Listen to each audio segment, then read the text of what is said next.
जसं की आपण पाहिलं होतं की प्रिव्हियस लेक्चरमध्ये बिझनेस ट्रान्झॅक्शन म्हणजे काय हे पाहिलं होतं आपण, त्याची डेफिनेशन पाहिली होती, त्याचे टाईप्स पाहिले होते कोणकोणते असतात. तर या ठिकाणी आज आपण डेफिनेशन बघणार आहोत की कॅश ट्रान्झॅक्शन मेन आपण 3 प्रकार पाहिले होते बिझनेस ट्रान्झॅक्शनचे, 3 टाईप्स पाहिले होते. First cash transaction, credit transaction आणि third barter transaction. Cash transaction म्हणजे काय, डेफिनेशन बघा, financial benefit for exchange cash of payment receipts of cash or cheque involve at the time of transaction only. ठीक आहे. तर cash ट्रान्झॅक्शनमध्ये काय करतो आपण की फायनान्शियल बेनिफिट, ठीक आहे, आर्थिक फायदे मिळण्याच्या दृष्टिकोनातून काय करतो, कॅश किंवा पेमेंट जे आहे ते म्हणजे कॅश किंवा कॅशच्या स्वरूपात जे काही व्यवहार आहे ते रोख व्यवहार करतो, त्यालाच आपण कॅश ट्रान्झॅक्शन म्हणतो. आणि यामध्ये इन्व्हॉल्व आहे चेक सुद्धा इन्व्हॉल्व आहे. ठीक आहे. एखाद्या ठिकाणी जर तुम्ही गेला, त्याचं समोरच्याने त्याचं पेमेंट कॅशमध्ये न करता चेकमध्ये केलं, चेकद्वारे केलं, तर ते सुद्धा कॅश ट्रान्झॅक्शनमध्येच इन्व्हॉल्व होणार आहे. ठीक आहे. या ठिकाणी एक्झाम्पल बघणार आहोत आपण. Paid salary ₹5,000. पेड म्हणजे काय, तर देणे किंवा दिली. सॅलरी म्हणजे काय, पगार किंवा मजुरी. ठीक आहे. 5,000 5,000 रुपये पगार काय केला, दिला. यामध्ये सांगितलं का उधारीने दिला म्हणजे क्रेडिटवर दिला किंवा उधारीने दिला, काय काहीच नाही सांगितलं या ठिकाणी. म्हणजे हे ट्रान्झॅक्शन थोडक्यात कॅश ट्रान्झॅक्शन आहे. की पुढे चालून तुम्हाला ट्रान्झॅक्शन ओळखता आलं पाहिजे की कॅश ट्रान्झॅक्शन कोणतं, क्रेडिट ट्रान्झॅक्शन कोणतं, बार्टर ट्रान्झॅक्शन कोणतं. तर सेकंड टाइप्स आपला होता क्रेडिट ट्रान्झॅक्शनचा, म्हणजे उधारीचा व्यवहार. डेफिनेशन बघा, in a business transaction where payment or receipts of money is postpone to the future date, it is called as credit transaction. ज्याही ट्रान्झॅक्शनची पेमेंट किंवा रिसिप्ट जी आहे ती फ्युचर डेटमध्ये तुम्ही पोस्टपोन करणार आहात किंवा फ्युचर डेटमध्ये त्याचं पेमेंट करणार आहात, तर त्यालाच आपण म्हणतो क्रेडिट ट्रान्झॅक्शन, उधारीचा व्यवहार. एक्झाम्पल बघा, purchase goods of ₹1,000 on credit. Purchase म्हणजे काय, तर खरेदी करणे. परचेस म्हणजे काय, खरेदी करणे. गुड्स म्हणजे माल, कोणत्याही प्रकारचा माल.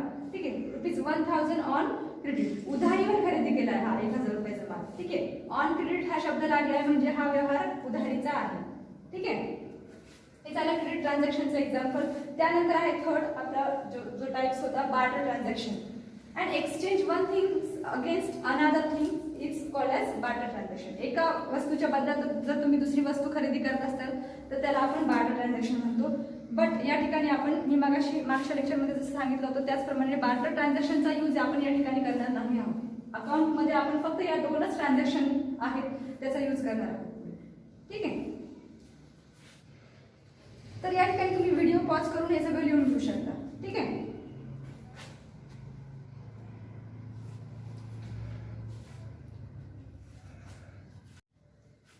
तर जसं की आपण या ठिकाणी बेसिक अकाउंटिंग टर्म्स बघत होतो की कोणकोणत्या बेसिक अकाउंटिंग टर्म्स आहेत. ठीक आहे. तर पुढेही आपण काय बेसिक अकाउंटिंग टर्म्स बघणार आहोत. बट एक गोष्ट सांगावीशी वाटते, काही इम्पॉर्टंट गोष्टी. ठीक आहे, जे 11वीच्या विद्यार्थ्यांसाठी खूप इम्पॉर्टंट आहे. हे बघा की 11वीचं वर्ष म्हटलं की कसं आहे की बरेचसे विद्यार्थी आहेत की ते म्हणजे अजिबात सिरियसली घेत नाही 11th. ठीक आहे. विशेष करून ज्यांनी कॉमर्स घेतलंय, 11वीचे विद्यार्थी अजिबात रेग्युलर कॉलेज करत नाही, क्लासेस करत नाही. त्या विद्यार्थ्यांसाठी सांगायचं झालं तर सगळ्यात इम्पॉर्टंट गोष्ट बघा की 11वी झाल्यानंतर 11वी किंवा 12वी झाल्यानंतर या फील्डशी रिलेटेड, ठीक आहे, कोणताही करिअर चॉईस करा तुम्ही. CA करा, CS करा, ICWA करा किंवा बँकिंगचं करिअर निवडा किंवा मग बिझनेस करा, कोणताही ऑप्शन निवडा, कोणताही ऑप्शन चॉईस करा. बट त्याचा बेस हा मात्र 11वी आणि 12वीचा सिलेबस असणार आहे. एक गोष्ट लक्षात घ्या या ठिकाणी. आणि रेग्युलरिटी तुमची खूप जास्त इम्पॉर्टंट आहे. कारण की तुम्हाला 11वीचे जे कॉमर्स घेणारे विद्यार्थी आहेत सुरुवातीला त्यांना सगळी 11वीमध्ये सगळी बेसिक जी माहिती आहे, बेसिक काही टर्म्स आणि कंडिशन्स ज्या आहेत, प्रॉपर एक लँग्वेज आहे अकाउंटची, त्या आणि काही चॅप्टर्स आहेत, ते जर व्यवस्थित लक्षात आले नाही तर 12वीमध्ये आउट ऑफ स्कोअर करणं हे शक्यच नाही, इम्पॉसिबल आहे. कारण की खूप महत्त्वाच्या आणि इम्पॉर्टन्स गोष्टी आहेत. या बेसिक टर्म्स झाले, काही चॅप्टर्स झाले, ते जर तुम्ही व्यवस्थित रेग्युलर केले नाही तर 12वीमध्ये त्या चॅप्टरवर डिपेंड 12वीचा सिलेबस असणार. कारण की बघायचं झालं तर 11वी आणि 12वीच्या सिलेबसमध्ये खूप मोठा फरक आहे. ठीक आहे. त्यामुळे 11वीमध्ये तुम्हाला रेग्युलर लेक्चर करणं खूप जास्त इम्पॉर्टंट आहे. ठीक आहे. की असं नाही की 11वीचं वर्ष रेग्युलर नाही केले तरी चालेल, 12वी बोर्ड आहे मग त्यावेळेस अभ्यास करू, असं नाही, असं करून जमणार नाही तुम्हाला. ही सगळ्यात जास्त महत्त्वाची गोष्ट म्हणजे त्यासाठी सांगते की रेग्युलर पिरियड करत नाही 11वीचे विद्यार्थी. ठीक आहे. आणि अजून एक गोष्ट सांगायची झाली तर अगदी इझी आहे आउट ऑफ स्कोर करणं अकाउंटच्या सब्जेक्टमध्ये, कॉमर्सच्या फील्डमध्ये. एक गोष्ट इथे लक्षात घ्या तुम्ही की असं काही नाही या फील्डमध्ये, सांगते मी, ज्यावेळेस तुम्ही या फील्डमध्ये एंटर करता असं काही नाही की तुमच्या विद्यार्थ्याला 90% स्कोर आहे तर तोच पुढे टॉप करू शकतो, असं काही नाही या ठिकाणी. कारण की जर तुम्ही जरी 50% स्कोर करत असाल, तुमचा शेजारी तुमचा मित्र आहे तो जर 90% स्कोर करत असेल, तर या ठिकाणी दोघांनाही सुरुवातीला या सब्जेक्टबद्दल झिरो नॉलेज आहे. ठीक आहे, सुरुवातीपासून तुम्हाला स्टार्ट करणे. हे असं नाही तो हुशार आहे 90% आहे त्यामुळे तो त्याला जास्त मार्क्स पडणार, असं काही नाही या ठिकाणी. येते लक्षात? त्यामुळे खूप छान अपॉर्च्युनिटी खूप छान आहे या फील्डमध्ये तुम्हाला. बरेच असे विद्यार्थी अजूनही आहेत या फील्डमध्ये की ज्यांना 10वी ज्यावेळेस ते पास आउट करतात त्यावेळेस फक्त 50-60% मार्क्स असतात.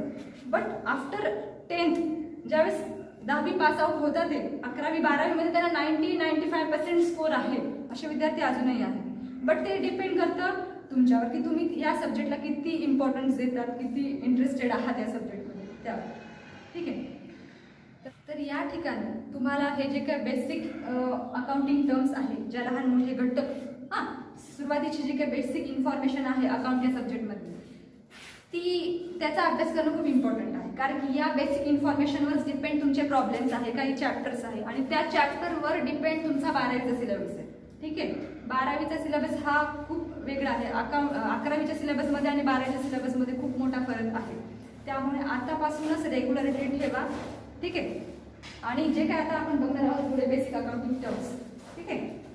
नेक्स्ट डेफिनेशन आहे आपली एंट्री. आता एंट्री म्हणजे काय? ठीक आहे. एंट्री म्हणजे काय तर साधारणपणे मराठीत त्याचा अर्थ होतो प्रवेश. ठीक आहे. तर या ठिकाणी एंट्रीचा अर्थ काय होतो बघू आपण. Recording a business transaction in the proper form or method in the books of account is called by entry. जे काही बिझनेस ट्रान्झॅक्शन आहे, बिझनेस ट्रान्झॅक्शन आपण पाहिलं. बिझनेस ट्रान्झॅक्शन म्हणजे काय?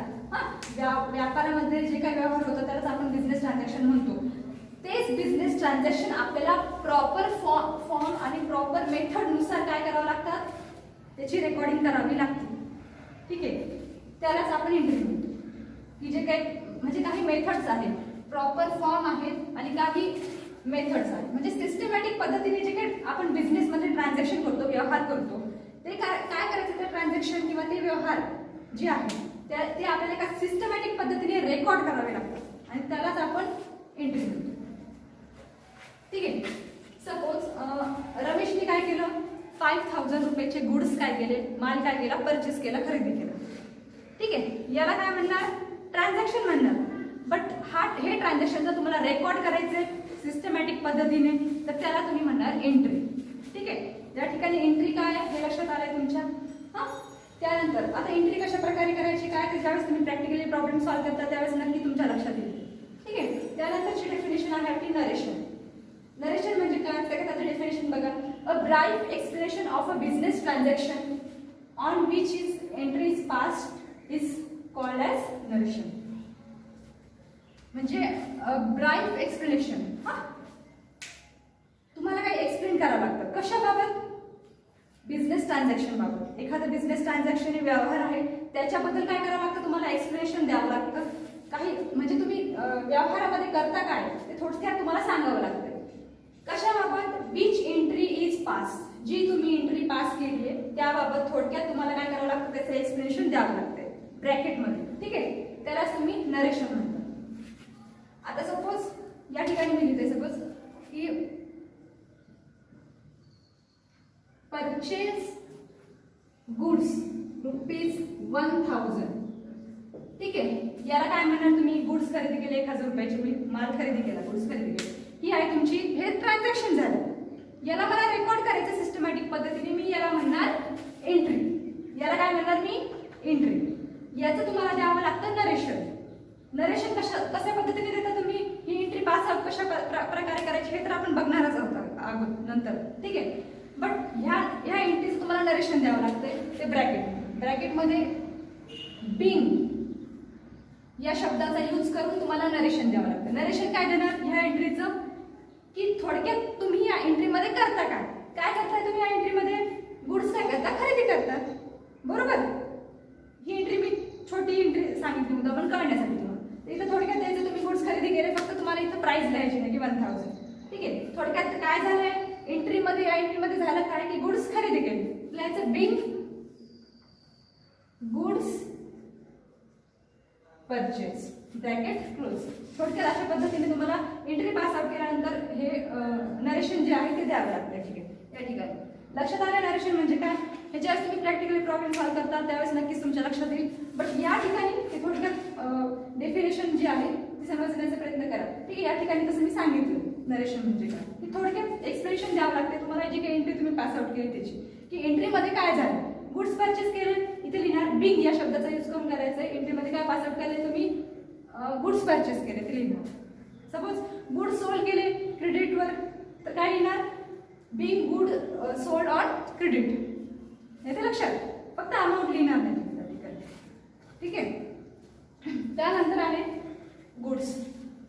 गुड्स जसं की मी तुम्हाला सांगितलं कोणत्याही प्रकारचा माल, ज्या वस्तूचं तुम्ही प्रोडक्शन करताय, तुम्ही म्हणजे एखादा बिझनेसमॅन ज्या वस्तूचं प्रोडक्शन करताय कशासाठी, प्रॉफिट अर्न करण्यासाठी तुम्ही त्या वस्तूचं उत्पादन घेत आहात, त्यालाच म्हणणार तुम्ही गुड्स. ठीक आहे. गुड्स म्हणजे काय डेफिनेशन बघा परत एकदा, this are a purchase of manufacturing for the purpose of sale and to earn profit.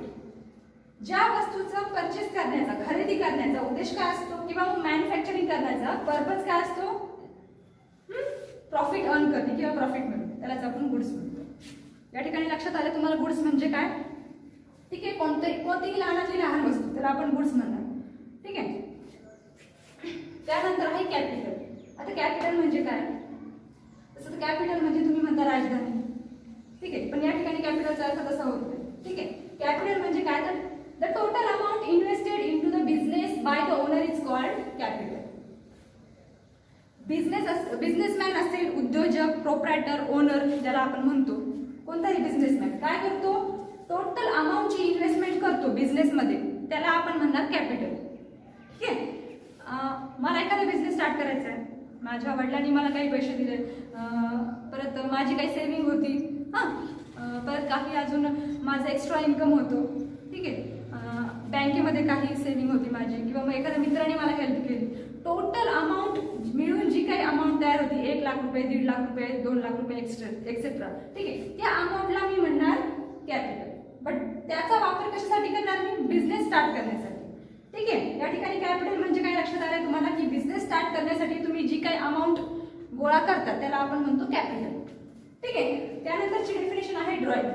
Drawing म्हणजे काय, आपण जी ड्रॉइंग काढतो ती ड्रॉइंग करतो. ठीक आहे. या ठिकाणी ड्रॉइंगचा अर्थ, ड्रॉइंगचा मिनिंग वेगळा होतो. ठीक आहे. द अमाउंट ऑफ कॅश और व्हॅल्यू ऑफ गुड्स और acid etcetera with draw for personal use called as drawing. Drawing म्हणजे काय, तर थोडक्यात सांगायचं झालं तर तुमच्या बिझनेसमधली काही अमाऊंट तुम्ही पर्सनल यूजसाठी जर त्याचा उपयोग करत असाल तर त्याला तुम्ही म्हणणार ड्रॉइंग. येते लक्षात. बिझनेसमधला काही गोष्टींचा आपण पर्सनल यूजसाठी घरी घेऊन जातो किंवा पर्सनल यूज करतो की त्याला थोडक्यात ड्रॉइंग म्हणणार आपण. ठीक आहे. ड्रॉइंग संदर्भात आपण बरेचसे ट्रान्झॅक्शन क्रिएट करणार आहोत, त्यामुळे ड्रॉइंग म्हणजे काय हे समजणं गरजेचं आहे तुम्हाला. परत एकदा बघा की कॅश, बिझनेसमधल्या आता कॅश, आता आपण कोणकोणत्या वस्तू ज्या आहेत त्या पर्सनल यूजसाठी यूज करतो, बिझनेसमधल्या कॅशचा यूज करतो. बिझनेसमध्ये काही कॅश जे आहे ते आपण पर्सनल यूजसाठी वापर करतो की नाही, त्याचा मोबाईलचं एक्सपेन्सेस असेल चार्जेस पेड करतो, मेडिकल एक्सपेन्सेस पेड करतो, खूप सारे खर्च आहेत जे की त्याचे आपण पेड करतो कशातून, आपल्या बिझनेसमधून. ठीक आहे. अजून काय करतो आपण, गुड्स म्हणजे कोणत्याही प्रकारचा माल सुद्धा आपण विथड्रॉ करतो पर्सनल यूजसाठी. ठीक आहे. म्हणजे एखादी वस्तू बिझनेसमध्ये आपण घरी घेऊन जातो की नाही, एखादा टेबल असेल, चेअर असेल, कोणतीही वस्तू घ्या तुम्ही बिझनेसमध्ये, कोणतीही लहानातली लहान वस्तू त्याला आपण गुड्स म्हणतो, कोणत्याही प्रकारचा माल. किंवा इव्हन तुम्ही ज्या एखादा बिझनेसमॅन ज्या वस्तूचं प्रोडक्शन घेतो तो माल सुद्धा आपण कधी कधी घरी नेतो वापर पर्सनल यूजसाठी. ठीक आहे. तर अजून काय घेऊ शकतो आपण, कॅश घेऊ शकतो पर्सनल यूजसाठी बिझनेसमधली, परत गुड्स घेऊ शकतो, काही मालही आपण पर्सनल यूजसाठी घेऊ शकतो की नाही, किंवा मग ॲसिड्स म्हणजे काय, तर ॲसिड्स म्हणजे संपत्ती. लक्षात ठेवा, आपली संपत्ती. ठीक आहे. ॲसिड्स म्हणजे अशी एखादी वस्तू की ज्याचा फ्युचरमध्ये आपल्याला काहीतरी बेनिफिट होणार आहे त्याला आपण ॲसिड्स म्हणतो. अशी काही ॲसिड्स किंवा संपत्ती जी आहे ती सुद्धा आपण घरी त्याचा वापर करतो, घेऊन जाऊ शकतो. ठीक आहे. एखादं फर्निचर असेल बघा, मोठमोठ्या बिझनेसमॅन जे आहे ते फर्निचरमध्ये खूप मोठ्या प्रमाणात इन्व्हेस्टमेंट करत असतात. ते फर्निचर सुद्धा आपण बिझनेस मधलं कधी कधी घरी घेऊन जातो, त्याचा वापर करतो. ठीक आहे, म्हणजे अशा कोणकोणत्या वस्तू आहे की बिझनेस मधल्या त्या आपण घरी घेऊन जाऊ शकतो किंवा पर्सनल यूज साठी त्याचा वापर करू शकतो, विथड्रॉ करतो, काढतो. हा, ते कोणकोणत्या आहे? एक तर कॅश सुद्धा आपण त्याचा पर्सनल यूज साठी वापर करू शकतो. गुड्स म्हणजे कोणत्याही प्रकारची वस्तू किंवा माल, त्याचा तुम्ही पर्सनल यूज साठी यूज करू शकता. त्यानंतर ऍसेट्स म्हणजे संपत्ती, ती सुद्धा तुम्ही घरी घेऊन जाऊ शकता किंवा त्याचा वापर करू शकता. ठीक आहे, तर त्यालाच तुम्ही म्हणणार ड्रॉइंग. डेफिनेशन परत एकदा बघा. द अमाऊंट ऑफ कॅश, कोणत्याही कॅशच्या स्वरूपातली अमाऊंट किंवा रक्कम. व्हॅल्यू ऑफ गुड्स, हा, त्याच्यानंतर ऍसेट्स, या 3 वस्तू आहेत. कोणकोणत्या? Cash, goods and assets. Withdraw म्हणजे काढू शकता तुम्ही बिझनेस मधून. फॉर पर्सनल यूज, वैयक्तिक वापरासाठी. ठीक आहे, दॅट्स कॉल्ड एज ड्रॉइंग. त्यालाच आपण ड्रॉइंग म्हणतो. ठीक आहे, तर आता फक्त मी जे काही बेसिक इम्पॉर्टन्स टर्म्स सांगते तुम्हाला अकाउंटिंगच्या, त्या फक्त लक्षात घ्या. कशाला काय म्हणतात, कशाला काय नाही, हे सध्या समजून घेणं गरजेचं आहे. आणि ज्यावेळेस आपण प्रॅक्टिकली प्रॉब्लेम सॉल्व्ह करू त्यावेळेस तुम्हाला लक्षात येईल की आपण करतो काय आणि कशा प्रकारे आपल्याला प्रॅक्टिकल प्रॉब्लेम सॉल्व्ह करायचे. त्यानंतर तुम्हाला थेअरीमध्ये आपण काय म्हणजे अजिबात एक्सप्लेन करायची गरज नाही, ती तुम्ही मनाने लिहू शकता. मी जसं मगाशी तुम्हाला मागच्या लेक्चरमध्ये सांगितलंय. ठीक आहे, सायकलचं उदाहरण दिलं होतं, आठवतंय? तर त्याचप्रमाणे ज्यावेळेस या बेसिक इम्पॉर्टंट ज्या टर्म्स आहेत, त्या कंडिशन्स आहेत, त्या ज्यावेळेस तुम्हाला व्यवस्थित लक्षात येईल, अगदी सहजपणे तुम्ही थेअरी सॉल्व्ह करू शकता. त्यामुळे थेअरीसाठी वेगळी काय प्रॅक्टिस करायची गरज आहे असं मला वाटत नाही. ठीक आहे, थेअरी तर मी तुम्हाला त्याबद्दल सगळं डिटेल्समध्ये लिहून तर देणारच आहे आणि नोट्सही देणार आहे. बट बेसिक ज्या काही या गोष्टी आहेत, कशाला काय म्हणतात, कशाला काय नाही, हे सध्या तुम्हाला समजून घेणं खूप इम्पॉर्टंट आहे. ठीक आहे, so today will be stop here and remaining जो पार्ट आहे तो आपण उद्या डिस्कस करू. थँक्यू.